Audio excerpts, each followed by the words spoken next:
So even the fact that they're not bringing all the guys out, it's just like Lecrae, Andy, and something else. So they went through a bunch of ideas, but they really wanted the crowd to feel like more diverse than usual. So it's like I get to play all kinds of music and I'm making people feel comfortable at the event. So we're creating a different experience.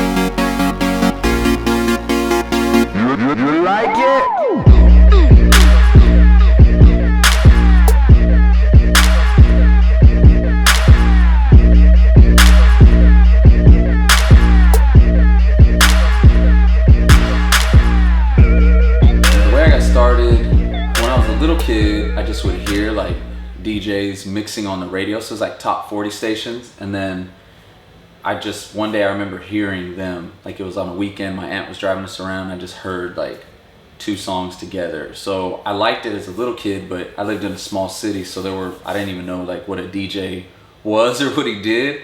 So I got into art. I was already into art, and I got into breakdancing, so I used to get into that stuff, and then graffiti art. And then when I graduated high school, I was able to travel a lot. So I would travel to clubs, and I met some DJ guys. And that was the first time I saw somebody like do it, because it was real complicated. It's turntables, records, needles, like it's like a lot. You've been holding back?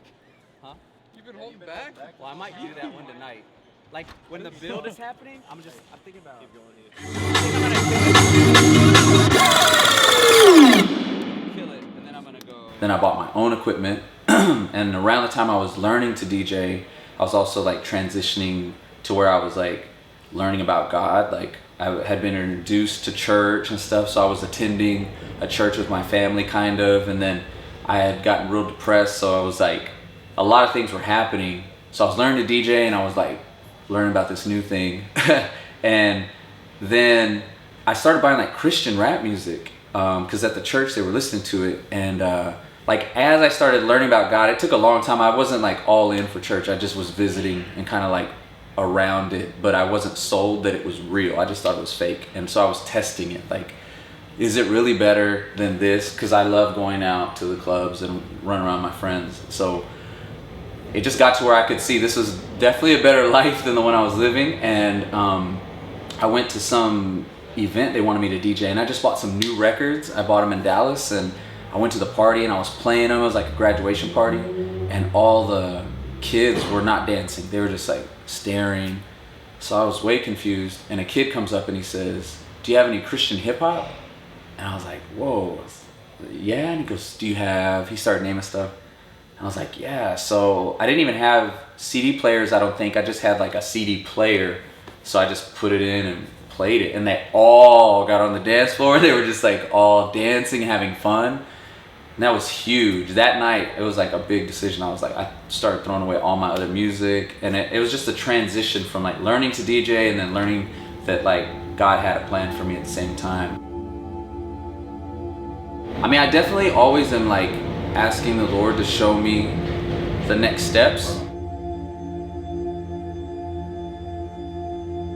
Then I went with Lecrae. After Official got sick, they needed a DJ, and I was kind of torn between that because I didn't know if that's what I really felt like I was supposed to be doing. And plus, like, that's Official spot. Like, I didn't want to be like, oh, I'm gonna jump in this spot. So I eventually said yeah, and yeah, it was just like a change in my heart. I was like, I need to support this because what they're doing is like I need to help. Like, whatever that looks like, I need to help.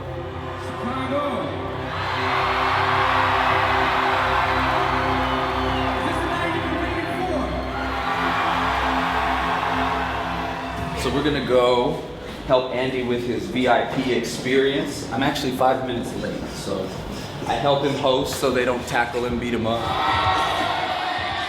Having promote on the tour is always it always adds an element of excitement. One, just musically because he's a beast and he's amazing at what he does.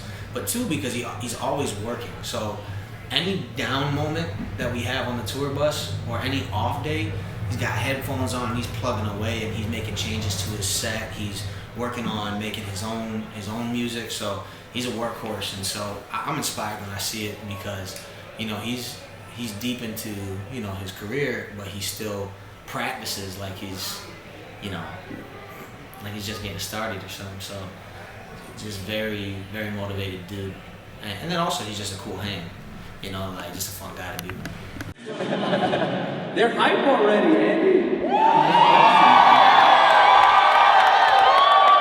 Because he's such a workhorse and like he's so quick, you know what I'm saying, at making changes and doing things.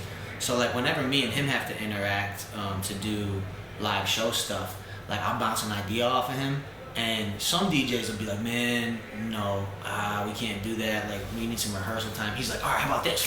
You know, like pressing buttons and knobs, and he's like, how about this, and this, and this, and then it's like, yeah, that's dope. So he's a guy like you could improv an entire set with, because I'll be like, yo, I just go crazy, and when there's a certain part, you know, take over the crowd and go nuts with the dance music or whatever, scratching, whatever, he can do it all. So he's one of those guys that because he puts in so much work, he's so excellent, he's professional, you know what I'm saying, he's put in his 10,000 hours.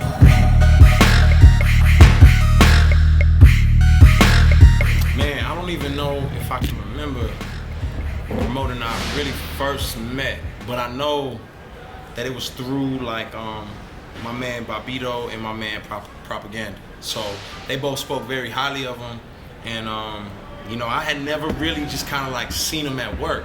And I remember we were at a conference in Tennessee, and he had the whole crowd going crazy before, you know, I think before we went on stage. So it was just kind of like I hadn't seen a DJ like control the crowd like that in a long time, and so it was really like kind of mind blowing to see. And from there, man, I was all in. I was like, wow, you know. So Prop and Bobito, man, they really put me on to it.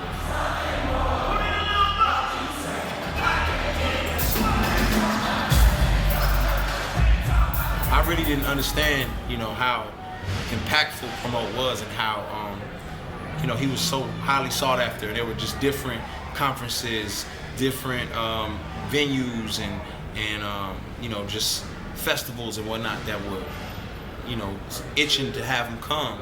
And it really was like, wow, this guy has his own like world growing. And you know, there's a whole like DJ movement that exists right now.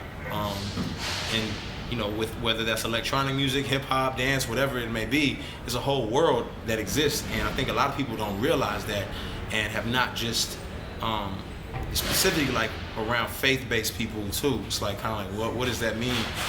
So really promoters come in and just like he's able to do all of it. He can do the electronic music, he can do the dance, he can do the, you know, scratching, hip hop, the whole nine. So he's really just multifaceted, and I think he's man, he's one of the best to do it, just being 100.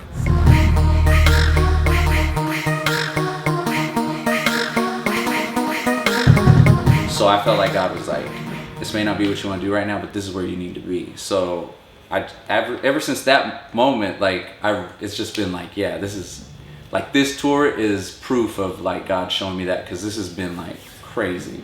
Like just the stuff that's happening with Lecrae, like going on Fallon, doing all that stuff, and then just what's happening every night in this tour, like it is so like out the box. So it's awesome.